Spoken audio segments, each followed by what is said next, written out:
good. Push!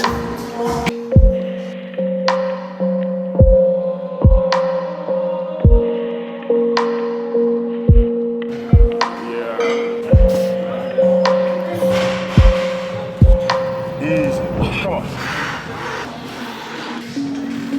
Come on. So I'm back home, it's already afternoon. As you can see, my bed is not laid. Is there any point in laying a bed you're gonna use in the next 6 to 5 hours? Like, where's the actual cutoff time? Because if you don't do it in the morning when you wake up, which most people don't, is it fine to lay a bed literally 5 minutes before you go to bed? Like, when's the actual cutoff time? Like for me, this question is quite philosophical because are you allowed to lay your bed literally 5 minutes before you go to bed?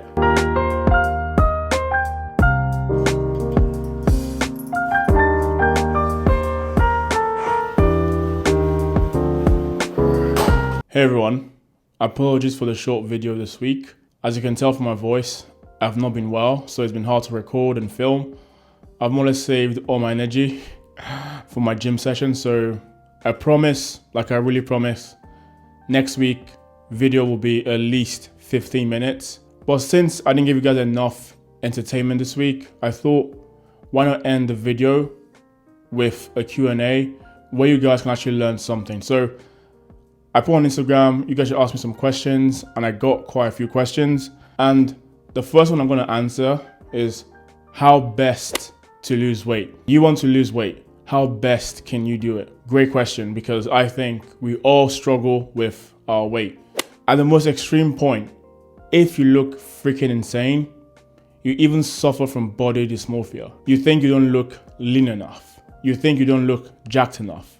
When I was competing, and I was like 2 weeks out, in my mind, I wasn't shredded enough. So in general, how best to lose weight? When you want to lose weight, this is the first thing I want you to do. Go to Google, type in macro calculator, fill in your biodata, your age, activity level, and actually for your activity level, if you're not working in construction or you're not PT on the gym floor, if your job doesn't involve you walking up and down, I'm not even talking about being a waiter, like construction, being a PT, you put activity level as sedentary or very low active. Just because you go to the gym for an hour a day doesn't compensate for the rest of the day when you're sitting down. So fill out your biodata, fill out your activity levels, and that macro calculator will spit out some macros for you.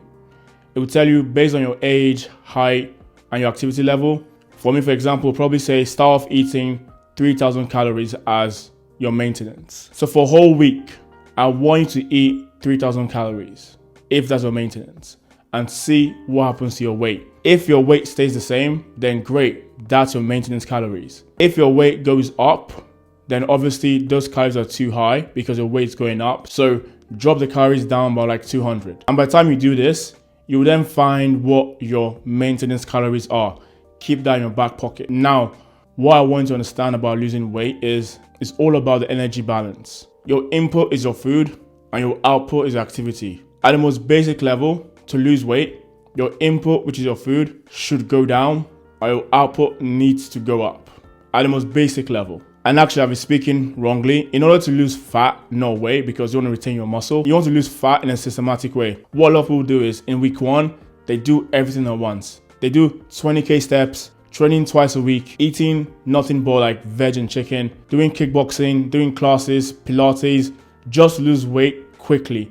If you want to lose fat, not weight. If you want to lose fat, it has to be over a prolonged period of time. So that way you keep your muscle. And what's more important is actually retaining the muscle you have while at the same time burning the fat. Because muscle is actually the biggest organ in your body and prevents a lot of health issues in the future. So you start off your maintenance calories, you drop those by like 200. So for me, for example, I'll then start off with 2,800 calories. And now in week one, maybe I'll be doing 10 or 20 minutes of cardio. I'll be going to the gym 4 times a week or 5 times a week. And also I'll be doing maybe 8K to 10K steps. Now, as your weight starts to drop, in order to lose more weight, you either have to up your activity level or drop the calories. For your activity level, you want to ensure that your gym performance is staying high because that will keep the muscle. And you slowly keep on reducing your calories as your weight stalls and then increasing your activity level.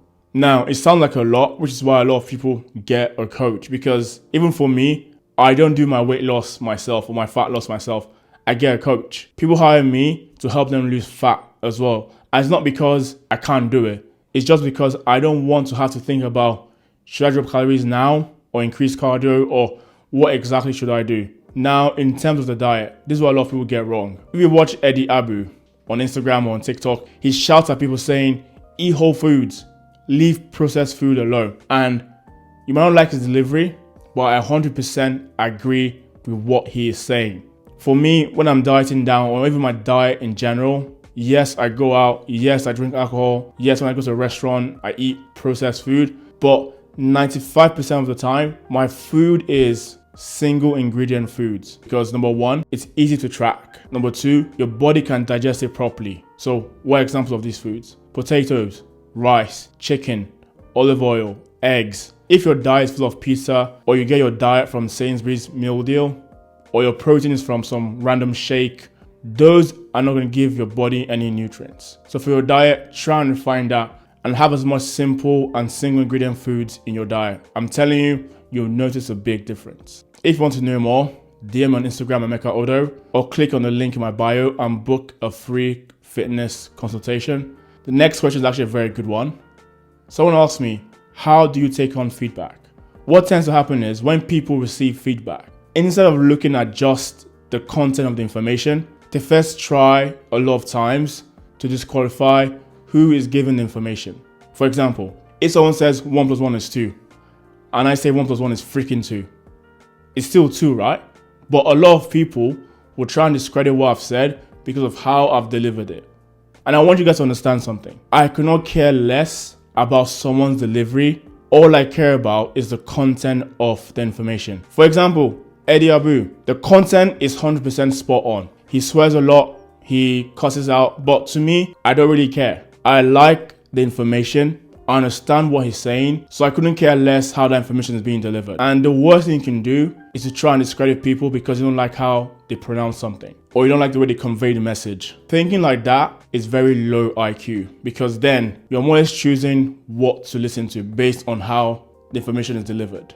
It doesn't make any sense. Really think about it. I want you guys to really think about it. Why you discredit someone based on how they're saying information? Like, it's the worst thing you can do. The last question I'll answer, which is quite a funny one, is someone asked me, what should I do with my money? Honestly, this question sometimes kill me. What should you do with your money? You watching this video right now, you're working, you're earning money, but what should you do with that money? Invest. You hear it all over the news. Freaking invest the money.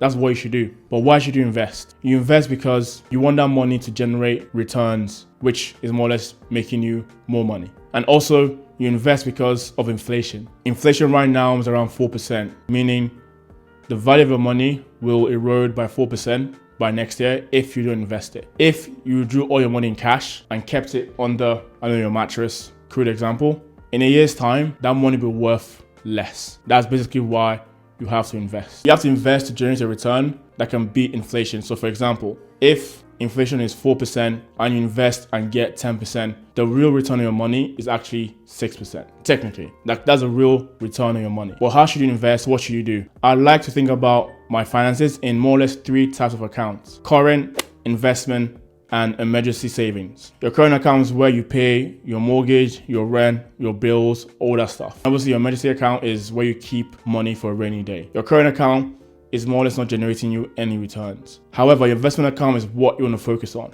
Right now today, if you're watching this video, open a stocks and shares ISA. Pause the video right now. You're watching this video, you don't have a stocks and shares ISA, pause it, go to your broker of your choice, research. There's Vanguard, there's Fidelity, there's Charles Schwab. I'm going to do a video breaking down each one of those brokers, but most people tend to use either Vanguard or Fidelity, not financial advice. That's what most people use in the UK. And why a lot of people don't have any investments is because they have to each month, or whenever they freaking remember, transfer money from their current account into the investment account. Stop that. What you want to do is create a link between those two accounts that's not bound by how you felt that month, or bound by the fact that you want to go to Italy that month. No. The day you get paid, which for most people is soon, when your income goes into your account, you should set up a direct debit. So that way your investment account takes that money straight away, like literally on the same day. And I'm telling you, by doing this, you just start to build money in your investment account. Hope you found this video useful, guys. Honestly, I'm so grateful for the support. Like the video, drop a comment down below. And if you got this far, comment jacked. I know you did.